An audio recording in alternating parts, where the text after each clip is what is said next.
Cos'è una comunità? Allora, lo sto cercando di capire anch'io. Come mi è venuta questa idea della comunità?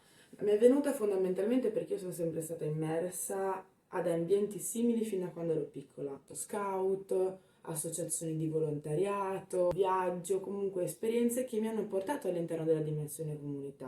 Cavolata, ho fatto scout quando ero bambina e questo mi ha dato l'importanza, mi ha dato i valori di vivere una settimana con un gruppo di persone, una settimana in tenda con altri ragazzi con cui condividere spazio, cibo, risorse, tempo, volontariato. Mi ricordo con il CISV, che è un'associazione meravigliosa, i raduni nazionali, dove ogni 8 mesi ci ritrovavamo 3 giorni a Gatteo a mare, in questa città che nessuno ha mai sentito parlare se non chi vive a Gatteo a terra. Comunque, a parte questo, si aveva un hotel prenotato per tutta l'associazione per 3 giorni, quindi c'erano i ragazzi di tutta Italia, 3 giorni e si viveva tutti insieme, poi mangiando insieme, facendo le attività comuni, costruendo dei progetti. E quando sono andata in Thailandia, lì io ho vissuto in un tempio.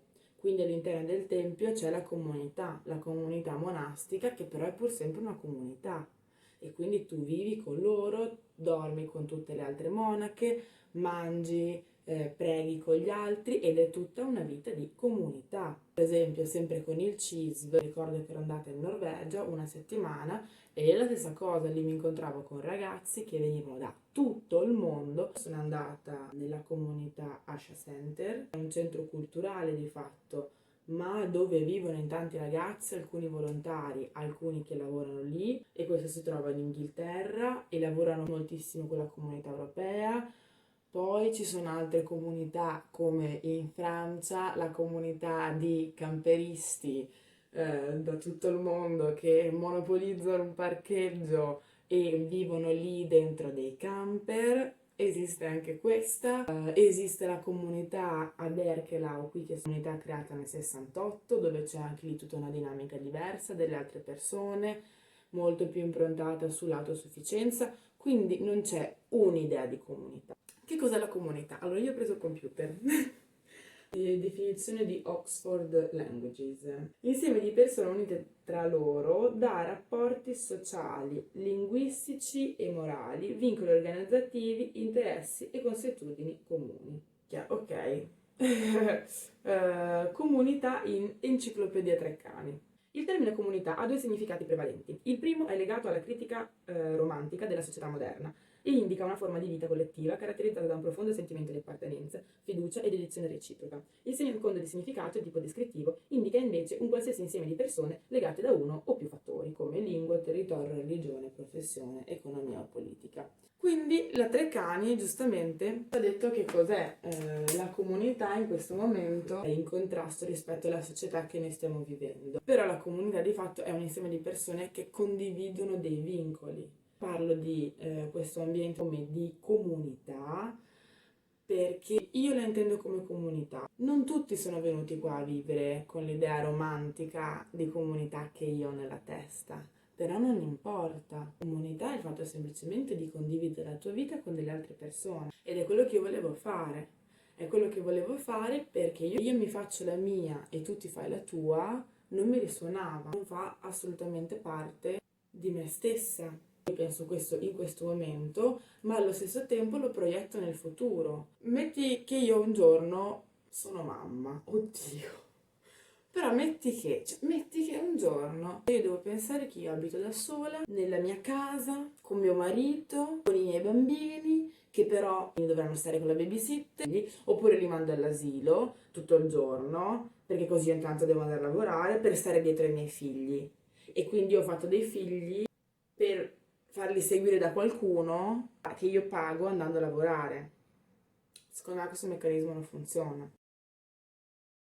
Pensa adesso invece che la società è divisa in comunità. Quindi io vivo in una comunità di persone e divento madre in una comunità di persone. Ci saranno altre donne e magari tra queste donne ci saranno altre mamme. Allora possiamo aiutarci a vicenda, vuol dire che un giorno tu prenderai mio figlio e gli altri 4 bambini e te li tieni te e il giorno dopo li prenderò io e il giorno dopo li prenderà l'altra e di fatto più si è, più diventa facile. Allora essere madri non è più una cosa così pesante. Secondo me tutte quelle cose assurde che succedono di madri che impazziscono, che fanno gli esaurimenti nervosi, che ammazzano i bambini e cose così, è proprio perché noi viviamo in una realtà, in una quotidianità, in un sistema che effettivamente con un figlio ti fa impazzire. Senza una rete sociale in cui condividere esperienze del genere, io ci credo che le diventi matto.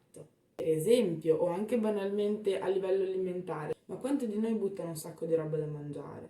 Cioè, quanto è più difficile quando abiti da solo capire esattamente cosa andrai a mangiare, però poi la frutta e la verdura va male, quindi ti prendi le cose in scatola, poi ci sarà la volta che ti sei dimenticato quell'ingrediente, hai troppo di quell'altro che ti sta andando male e poi allora spenderai di più e consumerai anche di più e sprecherai anche di più. Nel momento in cui invece c'è una comunità di persone, è molto più facile perché magari quello di cui non hai bisogno puoi andare a un'altra persona che magari ne ha bisogno e quell'altra persona magari ha quell'ingrediente che a te mancava.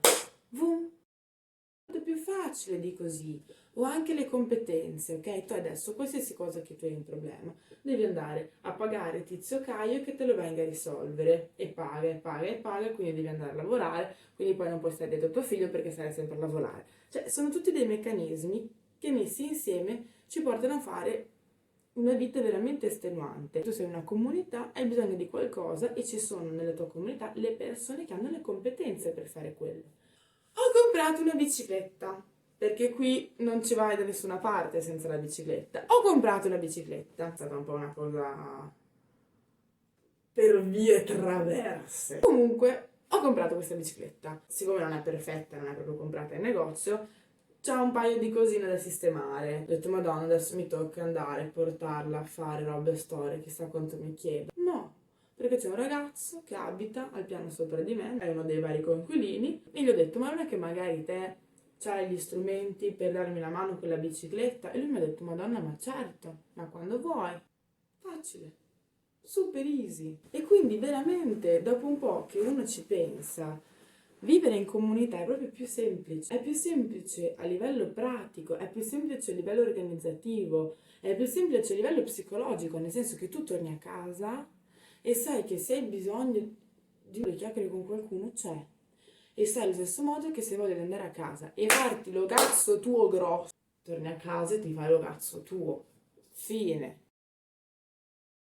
E questa è una cosa che a me fa felice, sinceramente.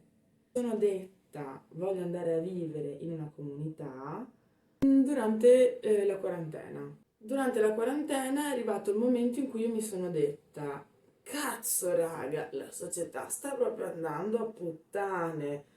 Io sono sicura che voglio continuare a vivere così e mi sono resa conto di una cosa, che vedo una vita normale nella mia casa, con le mie cose, nella società, io non metterei al mondo un figlio.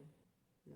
Io da quando sono bambina è che parlo, ah che bello, io vorrei avere 9 bambini, tutti di colori diversi, ognuno che nasce in un paese diverso. Sono super free e super aperta alla vita, alla procreazione umana. E minchia, e dirmi io non vorrei procreare in questa società mi ha fatto proprio dire, vuol dire che io non ci credo. Il figlio è dentro la testa del futuro, no? Cioè, non mi sentirei di mettere al mondo un qualcosa di nuovo in questa società, significa che io non ci credo. Questo vuol dire che io sto continuando a vivere in un mondo in cui non credo. È stato lì che mi sono detta, allora io posso fare due scelte, posso continuare su questo percorso già tracciato, non credendoci e dicendo, buona raga, la vita è così, che ci devo fare? L'altra opzione era, io questo percorso non ho intenzione di farlo, non mi piace, non ci credo, mi sposto su un altro. Qual è? Non lo so neanche io, lo scopro ogni giorno camminando.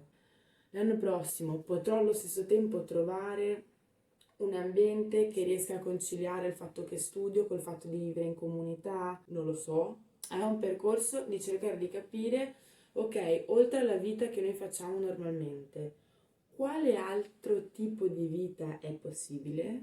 Ed è per questo che io sono venuta a vivere qui e sto cercando di capire quale altra vita è possibile e devo dire che per adesso sono molto felice. che riesci ad avere la tua intimità senza sentirti davvero mai da solo e si crea tutto una dinamica di aiuto reciproco e questo è molto bello e sono molto felice che la vita mi abbia portato in una realtà simile, quindi dalla dinamica bolla comunità che io vivevo solamente in una bolla in viaggi ed esperienze, ora la bolla è diventata la mia quotidianità. Non ci sono tante realtà così perché di solito ci sono solo gli studentati che hanno tutte le regole perché sono legate all'università, quindi delle cose per entrare, devi presentare l'ISEE e quant'altro. Questo non era assolutamente così. Quindi è una casa, è una struttura che dei privati hanno ristrutturato e l'hanno dedicata a questo. Non ci sono scartoffie con l'università, problemi di ISEE, quelle regole tipo non possono venire altre persone esterne a dormire o solo fino a mezzanotte, perché di fatto questa è casa nostra. E io sinceramente in Italia di posti così non ne avevo mai sentito parlare, non avevo mai trovato delle strutture per degli studenti che non fossero di proprietà dell'università. E invece è un'idea molto interessante, oltre al fatto che ovviamente vai a spendere molto meno per avere molto di più. Io spendo qui per avere una casa con cucina, bagno e tutte le aree comuni, tanto quanto quello che pagavo per avere una stanzetta a Bologna. Quindi voilà. E poi io abito qui. E, e basta, quindi questa è la realtà in cui vivo, questi sono i motivi per cui ho deciso di vivere in una comunità e basta.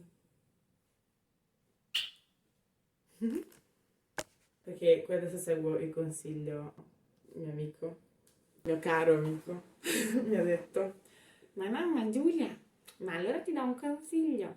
Ma lo sai che gli youtuber quando vanno a spendere la ma lo sai che gli youtuber quando vanno a finire il video fanno una cosa molto figa che è tipo fare così. Ciao! È figo, no ditemelo, perché se è figo lo rifaccio.